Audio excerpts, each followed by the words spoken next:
What if I told you some of the strongest performing stocks in the world are not even in the US markets? And what if I told you there was one single ETF that was designed to systematically rotate into the winners before most investors absolutely even notice them on their radar? Today we're going to be breaking down the Invesco S&P International Developed Momentum ETF, also known as the IDMO. Now, me personally, I get a lot of flack from financial advisors because I do not invest internationally, but this ETF really has me rethinking if I should. Now, the fund doesn't really chase the hype, it doesn't guess, it is using momentum similar to what we see with the SPMO or the S&P 500 Momentum Fund. And by the end of this video, you're going to know exactly what this ETF does, why momentum investing has worked and has done incredibly well, who this ETF is perfectly based for. So let's go ahead and get into it. So when we think of the IDMO, this is the International Momentum ETF. It invests in non-US stocks. That is very important because in relationship and seeing very strong performance with some of these companies in the global markets, the fund tracks the S&P International Developing Momentum Index, which focuses on developing markets only. We are thinking of Europe, Japan, Australia, Canada. It is not looking at emerging markets. It is about stable economies. It is about strong growth trends. Instead of asking which country is going to win, it asks a much better question. And this is why I love the Invesco Momentum Funds, which stocks are already winning and which stocks are going to continue winning as we're going forward. So what exactly does this invest in? It typically holds around 200 international stocks, which we're going to go ahead and look at in just a minute. Selecting really the criteria is based on momentum scores. That means we're going to have the financial industry. We're going to look at industrials, consumer discretionary, healthcare, and geographically, it is leaning a lot more towards the United Kingdom, Japan, France, and Switzerland, but it is not tied to the US. Now, what does this mean for diversification? When the US market stalls or rotates to a global market, it does have the flexibility to shift and be a global powerhouse, which is huge when the US markets slow down, or if we see a big tech bubble, like a lot of people are kind of speculating. So why exactly does momentum investing work? It is one of the most well-documented investing factors that we have in finance. It's very simple. Stocks that are trending and go in the right direction continue to go up at least for a while. So very similar again to what we see with the SPMO. This one actually rotates every 6 months in and out of positions depending on the momentum factor that is tied to those stocks. Institutions buy in waves. Trends persist longer than logical and really logic success. And really, human behavior does drive a lot of the price continuation. And this is about moving and removing in its entirety the emotion that we see. No opinions, no forecasts, no headlines, just using straight data to go ahead and rebalance, cutting out the losers, reallocating towards companies that are strong performers and have strong indicators on an international market. Very disciplined. Some investors do say that they are super disciplined, but honestly, some of them don't. So how exactly does this work into your portfolio?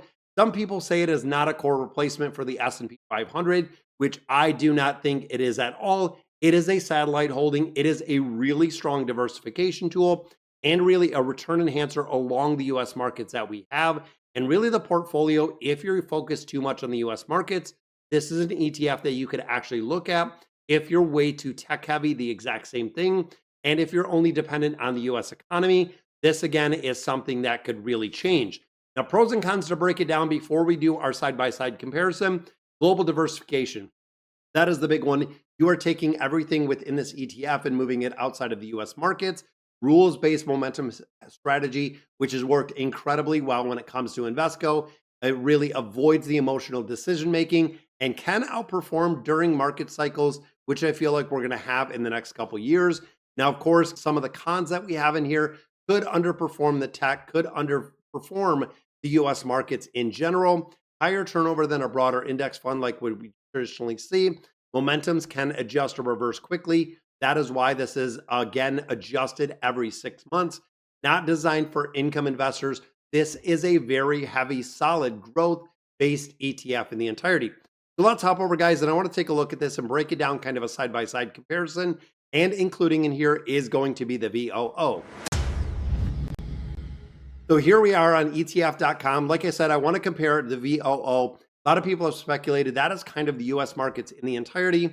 I love the SPMO, and then we're, of course, doing the IDMO. Want to see kind of the comparison in the performance for all of these because a lot of people have said that looking at a core is what if you replace the VOO or that S&P 500 as the core withholding within your portfolio and you invested into something like the SPMO as your core portfolio that would make the satellite with the IDMO and possibly something like a QQQI would be a very interesting portfolio. But of course, there is going to be a tremendous amount of risk in a portfolio of that nature. But overall, if you're a younger investor, let's say even 10, 20 years old, like I think of something for my son who is now 9 years old doing something like the SPMO and the IDMO. So not only do we have the momentum in the US markets, but we do have it internationally, as well as having something that is going to be a big income driver like the QQQI that is yielding almost a 15% return.